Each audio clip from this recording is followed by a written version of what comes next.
Well, hello. Good afternoon to you, actually. It's cloudy. No, it's a lot more cooler. I got burned to hell yesterday wearing a sleeveless top.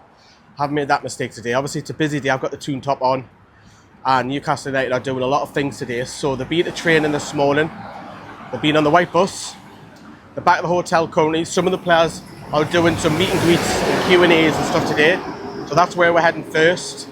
We're going to an Irish bar. We're going to get 2 metro stops because we're going to go to Mountbatten. So you're going to be joining me there. And then the players, I don't know who they are, but they've got a Q&A with some fans. And then later on tonight, it's one of the shops. There's also a meet and greet with the trophy as well. So there'll be, I would imagine, 1 or 2 different players that'll be doing there as well. And the lads have been keeping themselves busy. I think they went to Universal theme park yesterday. So they've enjoyed themselves. But I'm on my way, as I say, to see what goes on. I don't know what I can and can't film. We'll find out. But if I can't film anything, I'll still tell you the gossip anyways, what was discussed. And just like London, there you go. Simple. Easy to get in. Right, so we have arrived just behind me at Muddy Irish Pubs. Music's playing, fans are gathering.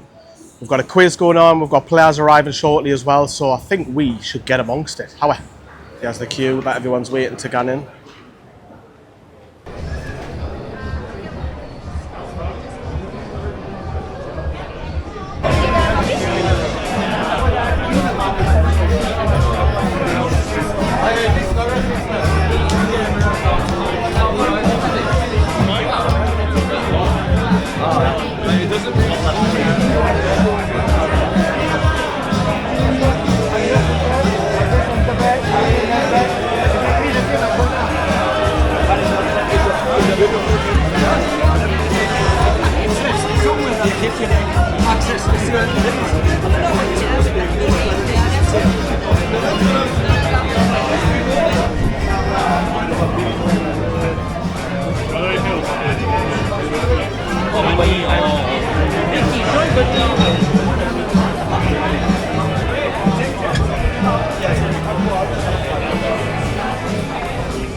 Some more out.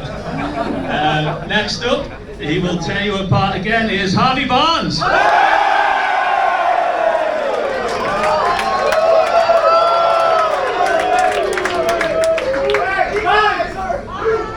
Last but not least, we don't actually have a song for him yet, so maybe this could be the place where we get it going. Please welcome the newest member of Newcastle United.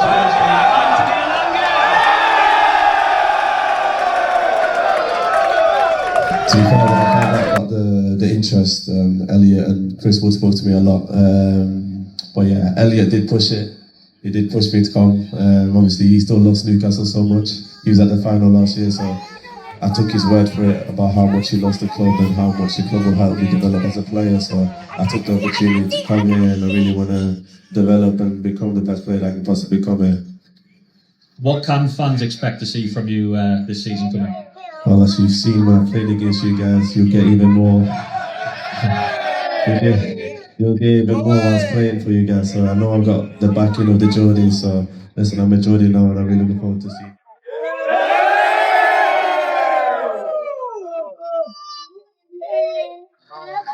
You've been an opposition player at St James's Park as well. What's that been like when obviously you walk out the tunnel, you hear that roar, you see all the flags? Obviously, playing against you guys, having with the fans was intimidating, but having them with me now will give me that boost that I need on that pitch, and yeah, I really look forward to it.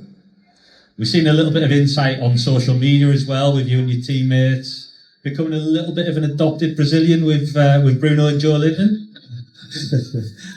Bruno, even Harvey, everyone's really helped me settle in, you know, and I really appreciate that because it feels like I've been here for years now, even though I've only been here for 2 weeks.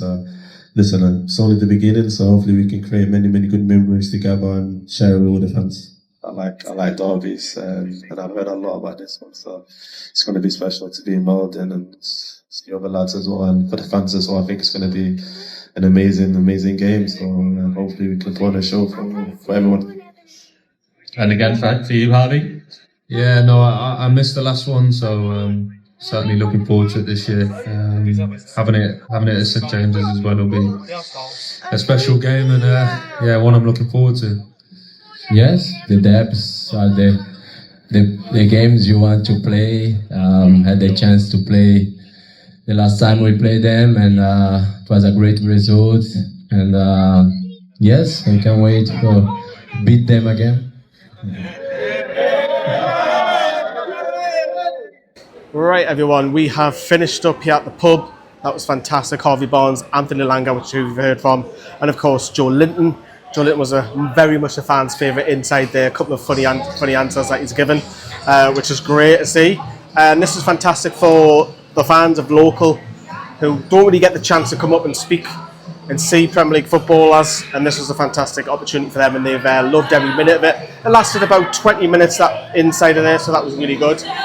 And yeah, some funny answers. Obviously, Anthony Elanga talked about his transfer, how he spoke to Chris Woods, and Elliot Anderson obviously helped him as well. What's interesting just away from here is that Eddie Howe has been briefed with the press, and he's talked about the situation with Alexander Isak.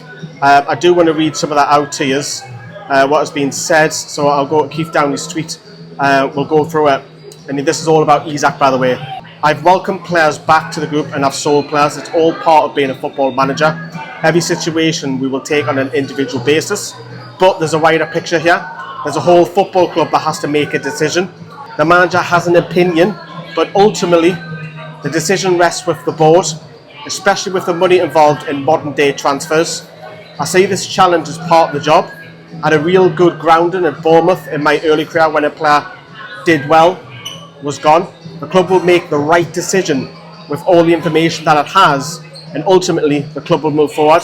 We're trying to improve the standard as best we can, regardless of Alex's situation. The team never stands still, and that's always the way it's been. So, what do we make of that? For me, it's business as usual for Eddie Howe over here. He has to focus on the 3 pre-season games. Obviously, we've got that game with Arsenal coming up, and of course, the 2 in South Korea. However, it sounds to me that the club will make that decision going forward, what they're going to do with Isak, whether they sell him or try if he's happy to stay for another year or whatever. There needs to be a resolution, because we can't have a player back home unhappy when the club come back from pre-season in this tour. Look, obviously there hasn't been much talk about his injury today, and we all knew that was a smoke screen. We all knew that, because Joelinton's over here and Lewis Hall's over here. Yes, they've recovered, but you can still bring an injured player across, even if he is really injured, and have him in the group. So obviously something has really upset him from not to be part of that group, which obviously leads to the next question, that you want to move. So we have to face facts. What do we do? Do we try and get all of that money up front, or will he give another year? Ideally, you would like another year, but if the player's mind is already gone, I think Newcastle need to cash in and get the money up front and reinvest into quality forwards, because we've got Will Sula leading the line, which isn't a great thing.